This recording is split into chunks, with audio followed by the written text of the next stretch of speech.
misy loza niantra zay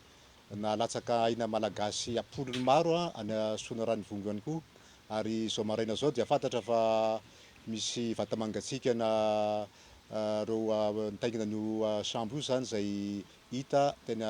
Sainte Marie, izay ilazana amintsika fa mbola mitohy ihany koa ny fikarohana an'ireo malagasy, ireo vahoaka zay niakatra tao ambony sambo zay tandrakaiky ny antsiraka. Ny filoham-pirenena dia manaraka akaiky ny zava-misy, ary izahay rehetra zao dia iraky ny fitondram-panjakana ihany koa mijery sy manaraka ny fomba rehetra zay azo atao eo amin'ny fitadiavana ny vata mangatsiaka n'ireo namantsika ireo, ireo havantsika ireo, sy mbola hijerena ihany koa raha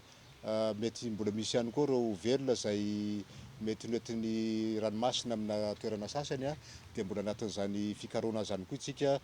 fanometanana amin'izany ihany koa ny mpitandro ny filaminana sy ny tompon'andraikitra eo an-toerana. Ny androandroany ary alina fahatelo taoriny nitranga ny lozam-piara-manidina zay nalatsahan'ny angidim-by tao amin'ny sisin-dranomasina aty amin'ny akaikin'ny Mambo, atsimon'ny Mambo zany.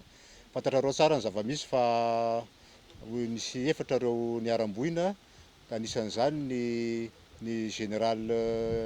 Serge Gelé zay secrétaire mpanjakana amin'ny adite gendarmerie zay afitra soamantsara. Anisan'izany koa ny adjudant chef Jimmy zay mécanicien ny hélicoptère ao amin'ny base aérienne 213 zay afitra soamantsara ihany koa. Amin'izao fotoana izao izy ireo dia efa manaraka fitsaboana any amin'ny hôpitaly anankiray any Antananarivo, ary azo lazaina fa tsy misy mampatahotra intsony ny mikasika ny toe-batan'izy ireo. Eto dia eto daholo ny tompon'andraikitra ambony, lehibe ny état-major n'ireo tafika avy eo amin'ny tafika malagasy, ny commande-ny gendarmerie-pirenena, ny directeur régional ny sécurité publique, izany hoe ny tokotelo Mahamasan'andro mandrafitra ny fitandronan'ny filaminana eto a Madagasikara zany, izay ny fanometanana ary miara-mikaroka ihany koa ireo namana anankiroa zay mbola tsy fantatra ny momba azy ireo. Dia ankehitriny dia nampiana ny fitaovana fikarohana an'ireo olona anankiroa ireo zany dia ny mpanamory sy ny directeur ny sécurité ny primature, samy colonel daholo moa izy miraharaha ireo, dia efa tonga ny roplanina vitsivitsy zay anampy amin'ny fikarohana azy ireo any amin'ny sisin-dranomasina ny anavaratra makany. Ka izany moa dia tsy izy folo alindana ny mpitandro ny filaminana rery fa miaraka amin'ny vahoaka malagasy zay monina amin'itony faritra itony ihany koa. Hitantsika eto ny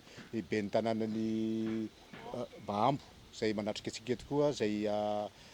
manome tanana miaraka amin'ireo fokon'olona manodidina rehetrarehetra miara-misalama zany fitadiavana zany, ary mba hivavahana amin'Andriamanitra mba hitondra vokatra zany fikarohana zay atao eto zany. Dia manafatra ny